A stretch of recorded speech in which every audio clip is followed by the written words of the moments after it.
여러분 안녕하십니까? 하나님이 사람이셨을 때 여섯 번째 시간입니다. 오늘은 하나님의 엄중하신 경고와 약속의 말씀을 가지고 좀 나눠볼까 합니다. 예수님께서는 모든 훌륭한 선생님처럼 사람들이 아는 것에서 시작해서 그들이 모르는 것을 배우도록 이렇게 인도를 했습니다. 그분의 비유는 거의 모든 이런 가르치는 방법을 따릅니다. 하지만 예수님이 바리새인과 다른 종교자 지도자들과 논쟁했다고 우리가 성경을 읽긴 하지만은 그분이 신의 존재나 인간의 고통과 죄의 존재에 대한 우리들 삶의 기본적인 사실에 대해서 결코 논쟁하지 않았다는 점에 우리가 주목할 가치가 있습니다. 그분은 그것들에 대해서 논쟁하는데 시간을 낭비하지 않고 자신의 주제에 대해서 말하는 또 전문가이기 때문에 권위 있게 말씀하십니다. 그분은 하늘로부터 내려온 존재이며 영적인 현실에 관해서 완벽한 확신을 가지고 말할 수 있었습니다. 이제 우리는 현실의 한 가지 특별한 측면, 즉 천국과 지옥, 영생, 그리고 사실 이 우리들의 작은 삶이 놓여 있는 영혼의 일반적 배경에 대한 그분의 가르침에 여러분의 주의를 좀 환기하고자 합니다. 여러분은 이미 사람들이 신을 향한 눈멀음과 사랑하는 하늘의 아버지에 대한 거의 존재하지 않는 믿음에 대한 그리스도의 놀라움과 또 괴로움에 대해서 설명을 앞에서 지난 시간에 이렇게 드렸습니다. 저는 그분이 오늘날 우리가 영혼의 차원이라고 부르는 것에 대해서 사람들의 감사의 부족에 놀라고 또 괴로워하셨을 것이라고 우리는 다 함께 이렇게 공감하며 또 추측할 수 있다고 생각을 합니다. 당시와 마찬가지로 사람들은 이 세상에 몰두했고 또 다가올 세상의 현실을 보지 못했습니다. 그리스도에게 견고한 실체는 신과 신의 생명이었습니다. 그림자 같은 실체 없는 것은 시간 속에 놓인 우리들의 이 작은 생명입니다. 신은 항상 그리스도에게 살아있는 자의 신이었고 또 죽은 자의 신은 아니었습니다. 예를 들어서 그분은 변형산에서 모세와 엘리야와 대화를 나누는 자신을 발견하고 전혀 스스로는 놀라지 않습니다. 이제 우리는 이 삶을 피곤하다고 여겨서는 절대 안 됩니다. 또한 이 삶을 아버지의 현존의 경이로움을 즐기기 전에 어떻게든 견뎌내야 할 지루하고 짧은 정거장, 휴식처 이렇게 여겨서도 안 됩니다. 그리스도의 가르침에 따르면은 이 삶은 굉장히 중요하고 결정적입니다.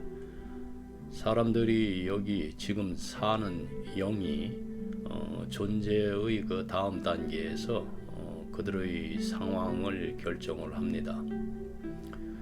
때때로 예수께서는 이 가르침을 부자와 다이브란 말은 라틴어로 부자, 리치맨을 말합니다. 의미합니다. 그래서 부자와 나사로의 이야기로부터 확실한 요점을 끌어내십니다. 그분이 다가올 세상에서 벌, 또 상, 그리고 보상에 대해서 주저하지 않고 이렇게 말씀하셨다는 점에 유의하시기 바랍니다. 어떤 그 설교에서는 이런 부분들을 굉장히 그 부정적으로 말씀하시는 설교도 있습니다. 그러나 그 해석을 또 달리할 수도 있어요. 제 경우에는. 그래서 예수께서 우리를 그릇 인도하는 그 손이나 발, 눈에 대해서 이렇게 말씀을 하실 때 우리는 그 미래에 대한 그 엄중한 경고의 그 동일한 목소리를 듣게 됩니다. 그분의 모든 그 온유함과 동정심, 실제로 그것은 그분의 그 온유함과 동정심의 일부입니다. 그래서 그 온유함과 동정심으로 예수님은 사람들이 하나님이 원하시는 그 삶을 살기 위해서는 자기 그 본성의 일부를 단호하게 억제해야 할 수 있다는 점을 분명하게 경고하셨습니다. 이 과정이 고통스럽더라도 피하지 말아야 한다고 이렇게 가르치셨습니다.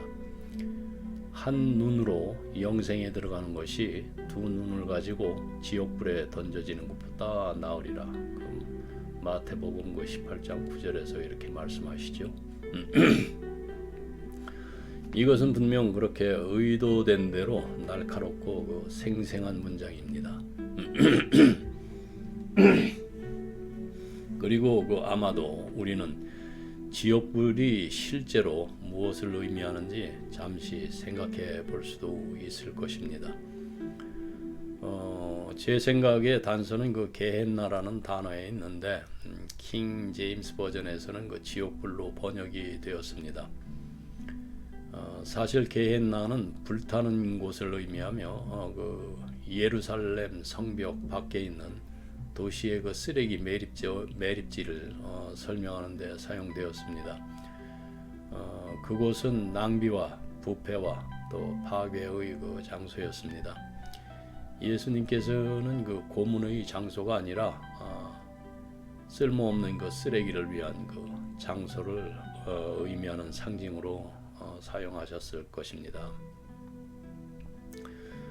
정말로 위험한 것은 우리가 끝없는 그 세월 동안 고문을 당할지도 모른다는 것이 아니라 우리가 쓸모없는 존재로 발견되어 말하자면은 천상의 그 쓰레기 매립지에 들어갈 수 있다는 것이죠. 물론 여기서는 이제 그림이나 언어로 말하고 있지만은 예수께서는 그 사람들이 하나님의 그 기쁜 목적에서 그 배제되는 것을 발견할지도 모른다는 진짜 위험을 예상했다는 것은 의심의 여지가 없습니다. 그렇다면 이 삶이 실현의 과정이자 훈련의 학교이며 또 더 나은 미래를 준비하는 단계라고 이렇게 생각을 해보시자고요. 이렇게 중요한 단계를 잘못 사용하는 사람들이 있을 수 있다는 것은 충분히 있을 수 있는 일입니다. 그들은 그 신의 현실에 대한 그 부름에 눈멀고 귀가 먹어서 다음 단계의 삶에 대한 그 웅장하고 고상한 모험에 그 자신을 쓸모없게 만듭니다. 물론 이것은 매우 심각하고 그 엄숙한 생각이지만 이 생의 그 한계에 얽매이지 않은 완벽한 그 영적 통찰력을 가진 그리스도께서는 그러한 운명의 가능성을 보셨을 것 같습니다. 그래서 우리는 예를 들어 어린 아이들을 화나게 하거나 아니면 영적으로 교만하고 또 안주하고 사랑하지 않는 것에 대해 엄중한 경고를 받습니다. 경고를 주는 것은 그 육신의 사랑입니다. 그분은 그 특정 유형의 그 삶에 대한 위험을 아주 분명하게 보셨기 때문입니다. 그래서 우리는 그리스도께서 주신 이 경고들을 살펴보는 것이 가치 있다고 생각을 합니다. 비록 그것들이 우리의 그 현대적인 어떤 관대함이나 관용에 어긋나는 것처럼 보일지라도요, 우리는 지옥불에 대한 그 과장된 공포로 돌아가고 싶지 않지만은 하나님의 아들의 경고에 주의를 여러분들이 우리 모두가 기울여야 합니다. 물론 영혼의 배경에 대한 그 그리스도의 가르침은 단순히 그 일련의 경고만이 아닙니다. 그것과는 거리가 멉니다. 그분은 말씀하십니다. 보상, 기쁨, 심지어 그 다가올 세상에서의 그 새로운 지위 그리고 그것에 대한 책임에 대해서도 매우 공개적으로 말씀했습니다. 여기서 그는 추측하지 않고 그가 아는 바를 사실이라고 말하고 있다는 것을 확신할 수 있습니다. 그분은 실제로 지금 물건을 내어주라고 이렇게 말씀하십니다. 당신의 부, 소유물, 봉사, 심지어 당신의 삶 자체까지도 내어주면은 다가올 세상에서 엄청난 보상을 받을 것입니다. 네, 세상에서 이렇게 살면은 이게 살 수가 없겠죠. 어쨌든 어떤 이유에서인지 우리는 이익 동기를 우리가 가지고 있는 거 이익 동기를 어떻게든 부적당하다고 이렇게 음란하다고 여깁니다. 하지만 예수님은 우리보다 더 영리한 그 심리학자이셨으며 이익 동기가 인간 본성에 내재되어 있다는 것을 알고 계십니다. 그분이 제안하는 것은 우리가 이익 동기의 존재를 부인해야 한다는 것이 아니라 훨씬 더 높은 수준으로 이렇게 끌어올려야 한다는 것입니다.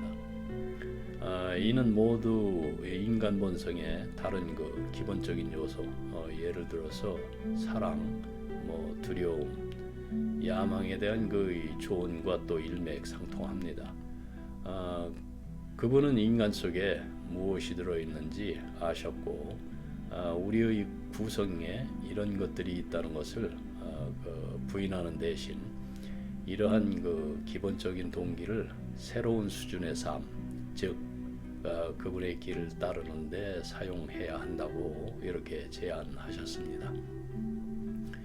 그리스도께서 하늘에 약속을 하신 그 일들의 종류를 연구하는 것이 우리에게는 참 유익할 것입니다. 그러나 우리가 현재 시간과 또 공간의 설정 속에 있지만은 어떤 의미에서 천국은 지금 우리 안에서 시작된다는 것을 알아차리는 것이 매우 중요합니다. 그리스도께서는 천국이 너희 안에 있다고 이렇게 말씀을 하셨고 물론 부분적으로 그리고 좀 다소 맹목적으로 이 지상에 확립되었지만은 실제로는 여기와 지금에서 시작이 됩니다. 그 요한이 그 5장 24절에 기록한 말씀을 들어보시면요, 예수께서는 내 말을 듣고 나를 보내신 이를 믿는 자는 영생을 얻었느니라 이렇게 말씀하셨습니다. 현재 시제인 그 영생을 입다의 그 힘에 주목을 하셔야 됩니다. 사람의 그 중심적인 확신이 자신의 노력에서 자신을 만드신 하나님께로 옮겨지는 순간 그는 하나님 자신의 영원한 삶, 즉 영생과 연결이 됩니다.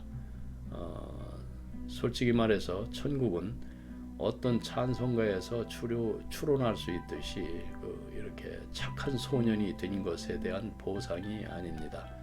그것은 그리스도를 믿고 그분의 길을 따르는 사람에게 이미 부여된 삶의 질이 지속되고 확장되는 것입니다. 네, 다시 한번 말씀드립니다. 영생이라는 것은 그리스도를 믿고 그의 길을 따르는 사람에게 이미 부여된 삶의 질이 지속되고 확장되는 것입니다. 이것은 또 우리가 죽음이라고 부르는 것을 논리적으로 무시할 수 있는 설명을 또 만듭니다. 그리고 그것은 바로 그리스도께서 말씀하시는 것을 우리가 발견하는 것입니다. 그분은 자신이 부활과 생명이라고 주장하실 뿐만 아니라 그분을 믿는 사람은 결코 죽음을 보지 못할 것이라고 이렇게 말씀하십니다. 이것은 단지 그분에게 맡겨진 삶을 사는 그 사람들이 죽음을 전혀 경험하지 못한다는 것을 의미할 뿐입니다. 그리고 그것은 당시 그분의 그 충격받은 청중들이 그분을 이해했던 의미입니다. 사람들이 평화주의 또 사회주의, 선 혹은 또 이혼 등에서 이렇게 이야기를 할 때 그리스도의 그 특정한 말씀을 절대적으로 문자 그대로 이렇게 받아들이려고 하는 경우가 있습니다. 하지만 그러한 단호한 주장은 종종 신중하게 이렇게 받아들여야 한다는 것입니다. 그러니까 문자는 문자대로, 알레고리는 알레고리로. 네.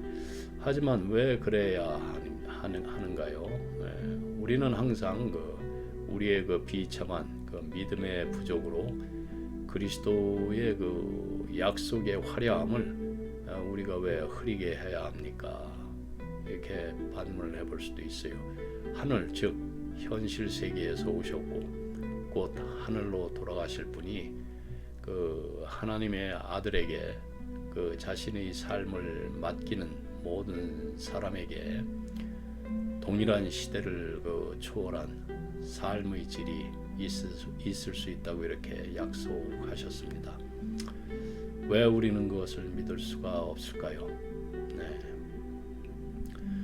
요한 1서에서 그 4장 19절에 보면은 우리가 하나님을 사랑하는 것은 그가 먼저 우리를 사랑하셨음이라 이렇게 말씀을 하세요. 그 하나님이 우리가 아무 자격도 없고 또 구원을 받을 만한 아무런 조건도 갖추지 못했을 때에 우리를 먼저 사랑하셔서 우리를 부르셨다는 것을 아는 자들이 하나님을 사랑할 수 있다는 것입니다. 예. 하나님의 그 은혜와 사랑으로 가득 찬 그 복음의 내용을 잘 이해를 하고 또 인식하게 된 사람은 그 하나님의 그 크신 은혜와 능력과 또 사랑 앞에 또 이렇게 순종하게 되는 것이죠. 네. 그분의 그 사랑과 그 기다림, 그 인내 앞에 우리 자신들의 그 부족함과 연약함을 또는 사랑을 내어놓게 되는 것입니다. 네. 오늘은 여기까지 하겠습니다. 네. 기도하겠습니다.